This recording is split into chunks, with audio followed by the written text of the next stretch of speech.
Guy who played quarterback for the Rebels is Jon Denton. He joins Alexandra White and Steve Cofield here on ESPN Las Vegas. How are you, sir? Good. How are you guys? We're pretty good.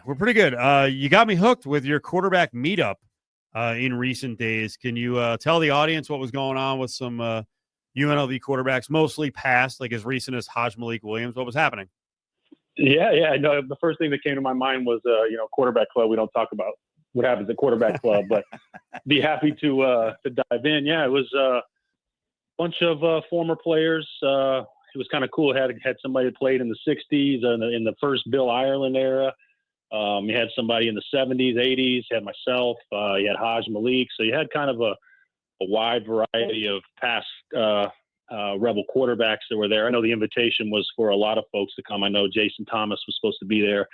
He had some travel issues, and I know Caleb was supposed to be there as well. I think he had a couple issues getting there, but we were supposed to have 10 or 12 ex-quarterbacks, and Coach Dennis, the offensive coordinator over there at UNLV, and Steve Stallworth were talking one day, and they decided to combine the past and the present. And with today's landscape of the transient nature of college football, it was a way to introduce some of the new guys.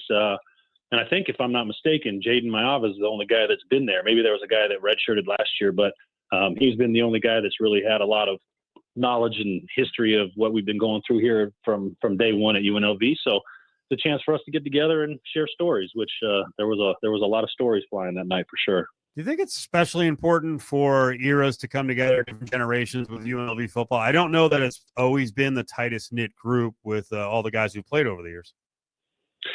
No, I think it's definitely important, especially as you move forward. As the dollar can help, push programs forward now, I think it's more important to reach out to the alumni base. And I told Steve and those guys at UNLV I'd love to help out as much as possible. And when you look around the country, most of these schools that we're competing against in the Mountain West or even in the playoff era, they have some sort of quarterback club or some sort of extension for the alumni and the players. And I know Mark Wallington does a great job of letting us come back and getting us all in the building, but I don't think there's really a fraternity for ex-players. And it felt good actually getting back, and Sam King was there, and some of those guys that I looked up to when I was growing up. And it was a way for us to share the stories, and especially my story with some of the guys, teach them a little lesson, and kind of build a bond that they've already hit me up on Twitter and kind of text messages back and forth. So again, kind of keeps me hyped up and locked in the game as well.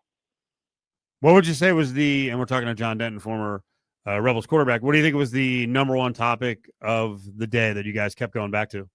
Oh, wow. There was a lot, but I think one of them was just there was more old heads in the room than there were young heads. So there were stories of, 1970s practices under one light, under one light pole, stuff like that these kids now only see at Allegiant Stadium. Right. And so the evolution of the program has come, quite far. And that was one of the main topics. But the other one was, in all honesty, it was keeping your faith, keeping yourself grounded, especially with the stories that I told, being able to keep out of things that are off the field, right, in perspective as you do inside the building. And again, ask, seek, knock, you've got people around you. So I think the main theme was, again, stay level-headed. You guys have a great opportunity to do something good. And, there's going to be one of those guys that are going to be, or, four of those guys aren't going to be a starter, right? So we kind of dealt with adversity, or you talked about adversity and so forth. So again, a lot of topics, but it was really just building the bond that night, really.